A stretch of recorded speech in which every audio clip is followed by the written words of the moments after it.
സംസ്ഥാനത്തടുത്ത 3 ദിവസം അതിശക്തമായ മഴ തുടരും. ഇന്നും നാളെയും മറ്റന്നാളും 14 ജില്ലകളിലും മഴ മുന്നറിയിപ്പുണ്ട്. കൂടുതൽ ജില്ലകളിൽ ഓറഞ്ച് അലർട്ട് പ്രഖ്യാപിച്ചു. ഇന്ന് എറണാകുളം, ഇടുക്കി, കോഴിക്കോട്, വയനാട്, കണ്ണൂർ ജില്ലകളിലാണ് ഓറഞ്ച് അലർട്ട് ഉള്ളത്. മറ്റെല്ലാ ജില്ലകളിലും യെല്ലോ അലർട്ടും പ്രഖ്യാപിച്ചു. സൗന്ദര്യ സജു വിവരങ്ങളുമായുണ്ട്. സൗന്ദര്യ, എന്തൊക്കെയാണ് മുന്നറിയിപ്പുകൾ?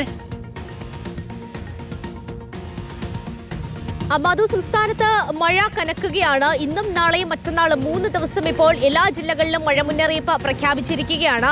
ഇന്നലെ വന്ന അലേർട്ടുകൾ പ്രകാരം ഇന്ന് 3 ജില്ലകളിൽ അലേർട്ടുകളൊന്നും തന്നെ ഉണ്ടായിരുന്നില്ല. തിരുവനന്തപുരത്തും കൊല്ലത്തും ആലപ്പുഴയിലും. എന്തായാലും ആ ജില്ലകളിൽ കൂടി ഇന്ന് ഉച്ചയായതോടുകൂടി തന്നെ മഴ മുന്നറിയിപ്പ് പ്രഖ്യാപിച്ചിരിക്കുകയാണ്. അത് മാത്രവുമല്ല, ഇപ്പോൾ ഇടുക്കി ജില്ലയിലും അതുപോലെ തന്നെ എറണാകുളം ജില്ലയിലും കൂടി ഓറഞ്ച് അലേർട്ട് പ്രഖ്യാപിച്ചിട്ടുണ്ട്. അങ്ങനെ സംസ്ഥാനത്ത് ഇന്നത്തെ അലേർട്ടുകൾ നോക്കുമ്പോൾ ഇന്ന് 5 ജില്ലയിലാണ് ഓറഞ്ച് അലേർട്ടുകൾ നൽകിയിട്ടുള്ളത്. ഈ സൂചിപ്പിച്ചതുപോലെ തന്നെ ഇടുക്കി, എറണാകുളം, അതുപോലെ തന്നെ കോഴിക്കോട്, കണ്ണൂർ, വയനാട്, ഈ 5 ജില്ലകളിലാണ് ഇന്നിപ്പോൾ ഓറഞ്ച് അലേർട്ട് പ്രഖ്യാപിച്ചിരിക്കുന്നത്.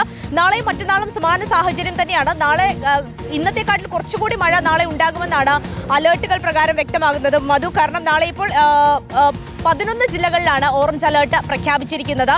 നിലവിൽ ഇപ്പോൾ ഒരു ന്യൂനമർദ്ദമുണ്ട് ബംഗാൾ ഉൾക്കടലിൽ. അതിന്റെ ഒരു സ്വാധീന ഫലമായിട്ടാണ് നിലവിൽ മഴ ലഭിക്കുന്നത്. എന്തായാലും വരുന്ന 3 ദിവസം കൂടി ഇതേ രീതിയിൽ തന്നെ മഴ തുടരുമെന്നും കാലാവസ്ഥാ വകുപ്പ് നൽകിയത്. എല്ലായിടത്തും ജാഗ്രതാ നിർദ്ദേശം.